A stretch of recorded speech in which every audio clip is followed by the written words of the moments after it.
ఎర్రకోట సాక్షిగా అద్భుతమైన స్పీచ్ డెలివరీ చేశారు ప్రధానమంత్రి నరేంద్ర మోదీ. ప్రధానిగా 11వసారి జెండా ఎగరేసిన ఆయన దేశాన్ని కుటుంబ పాలన నుంచి విముక్తి చేసి మంచి పరిపాలన అందిస్తున్నామని చెప్పారు. దేశం మరింత ముందుకు వెళ్లాలంటే వన్ నేషన్ వన్ ఎలక్షన్ కలని సాకారం చేయాలని ప్రతి పార్టీని కోరుతున్నట్టు చెప్పారు. परिवारवाद, जातिवाद भारत के लोकतंत्र को बहुत नुकसान कर रहा है. देश को, लोक राजनीति को हमें परिवारवाद और जातिवाद से मुक्ति दिलानी होगी. देश में राजनीतिक जीवन में जनप्रतिनिधि के रूप में 1 लाख ऐसे नौजवानों को आगे लाना चाहते हैं.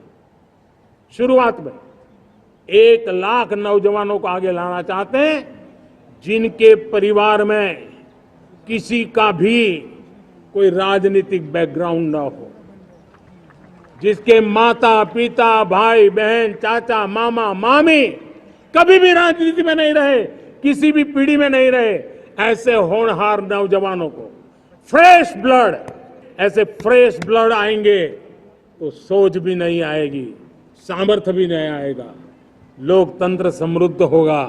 और इसलिए हमें इस दिशा में आगे होना है कि देश में एक सेकुलर सिविल कोड हो.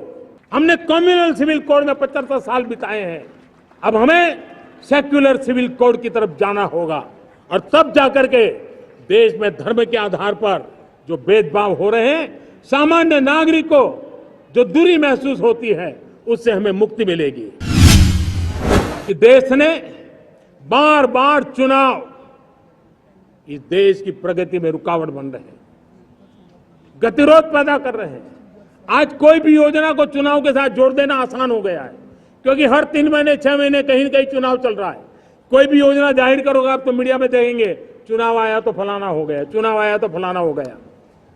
हर काम को चुनाव के रंग से रंग दिया गया है और इसलिए देश में व्यापक चर्चा हुई है.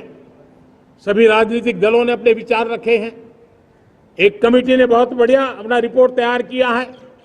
वन नेशन वन इलेक्शन के लिए देश को आगे आना होगा. मैं लाल किले से तिरंगे की साक्षी में देश के राजनीतिक दलों से आग्रह करता हूं, देश के संविधान को समझने वाले लोगों से आग्रह करता हूं कि भारत की प्रगति के लिए, भारत के संसाधनों का सर्वाधिक उपयोग जन सामान्य के लिए हो, उसके लिए वन नेशन वन इलेक्शन के सपने को साकार करने के लिए हमें आगे आना चाहिए.